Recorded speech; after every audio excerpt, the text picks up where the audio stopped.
మహాగణాధిపతియే నమః, శ్రీ గురుభ్యో నమః, శ్రీమాత్రే నమః. వెల్కమ్ టు ఎడ్ భక్తి ఛానల్.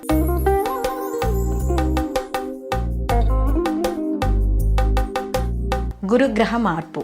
ఈ గురుగ్రహ మార్పు అనేది మనకి అక్టోబర్ 18 నుండి అలాగే డిసెంబర్ 5 మళ్ళీ ఆయన వక్రగతిని పట్టడం అనేది జరుగుతుంది. అయితే ఇప్పుడు గురువు మనకి అక్టోబర్ 18 ముందు వరకు కూడా ఈయన మిథున రాశి నుండి కర్కాటక రాశిలోకి వచ్చి మళ్ళీ కర్కాటక రాశి నుండి ఈయన మార్పు చెంది వక్రంలో వెళ్ళి మళ్ళీ యథాస్థితికి మనకి ఈ యొక్క మిథున రాశిలోకి రావడం అనేది జరుగుతుంది. అంటే ఇప్పుడు ఈ సంవత్సరం కానీ చూసుకుంటే ఇక్కడ ఈయన నవంబర్ 12 నుంచి మొత్తం మీద కానీ చూసుకుంటే మనకి మార్చి 11 వరకు 2026 వరకు కూడా ఈయన ఈ యొక్క పునర్వసు నక్షత్రంలో ఈయన సంచరించడం అనేది జరుగుతోంది.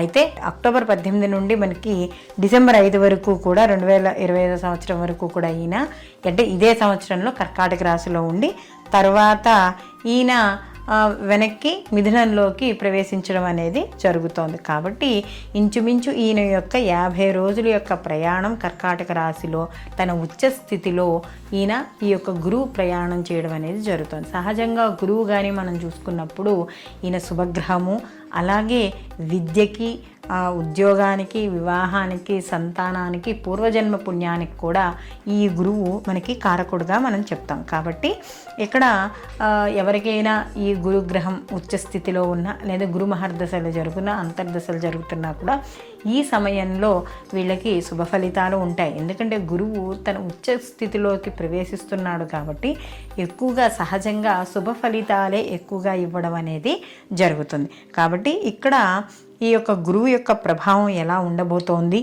ఎటువంటి ఫలితాలు ఇస్తాడు, ఇలాంటి విషయాలన్నీ కూడా మనం ఇప్పుడు ఈ వీడియోలో మనం తెలుసుకుందాం. అలాగే వీడియో చివరిన కూడా మనం ఎటువంటి మనం ఈ యొక్క వివిధ రాసుల వాళ్ళు అంటే మనకి ఉన్న ద్వాదశ రాసుల వాళ్ళు కూడా ఎటువంటి పరిహారాలు చేసుకోవాలి అనే విషయాన్ని కూడా తెలుసుకో. సింహరాశి వాళ్ళకి కానీ చూసుకుంటే సింహరాశి అధిపతి రవి. అయితే ఈ రవి గురువు కూడా మిత్రులే. అయితే ఈ యొక్క సింహరాశికి పంచమ అష్టమాధిపతి అయిన గురువు వీళ్ళకి లాభస్థానంలోను తదనంతరము వ్యయ స్థానంలో సంచారం చేయడం అనేది జరుగుతుంది. మరి లాభస్థానం నుంచి వ్యయ స్థానానికి వచ్చేటప్పటికి ఏమైనా మార్పులు వస్తాయా? అందులో ఈయన పంచమ అష్టమాధిపతి అని అనుకున్నప్పుడు వీళ్ళకి సహజంగా పంచమ స్థానానికి సంబంధించి కానీ చూసుకున్నప్పుడు సంతానపరంగా మంచి వృద్ధి అనేది కనబడుతుంది. అలాగే ఎవరైనా విదేశీ విద్య, దూర విద్య లేదా ఉన్నత విద్య దీనికోసం ఎవరైతే ప్రయత్నాలు చేస్తున్నారో ఆ ప్రయత్నాలు ఫలిస్తాయి. ముఖ్యంగా ఇక్కడ ఏవైతే మనకి అడ్డంకులు వచ్చాయో, ఏదైనా పనులు చేపట్టాలంటే అడ్డంకులు వచ్చాయో లేదా దానికి సమయానికి మనకి సమయస్ఫూర్తి లేకపోవడం వల్ల ఇది వరకు కొన్ని పనులు చెడిపోవడమో లేకపోతే పనులు ఆగిపోవడమో ఇలాంటివి ఏవో జరుగుతూ ఉంటాయి. కాబట్టి అలాంటి దానికి తొలగి సమయస్ఫూర్తితో ప్రతి పనిని కూడా ముందుకు వెళ్ళడం అనేది ఖచ్చితంగా ఈ సింహరాశి వాళ్ళకి ఈ సమయంలో జరుగుతుంది.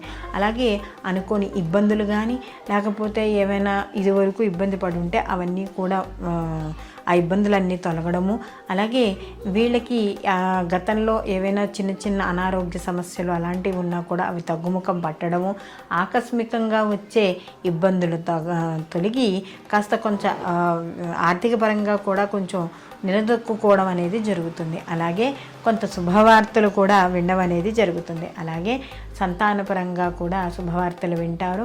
విద్యార్థులకు కూడా కాస్త కొంచెం కష్టపడితే మాత్రం మంచి సత్ఫలితాలను పొందడం అనేది కనబడుతుంది. అలాగే గృహం కానీ స్థలాలు కానీ స్థిర చరాస్తులు కొనుగోలు చేయడం కానీ ఇలాంటివి చేసే అవకాశాలు ఎక్కువగా వీళ్ళకి ఈ సింహరాశి వాళ్ళకి కనబడుతున్నాయి.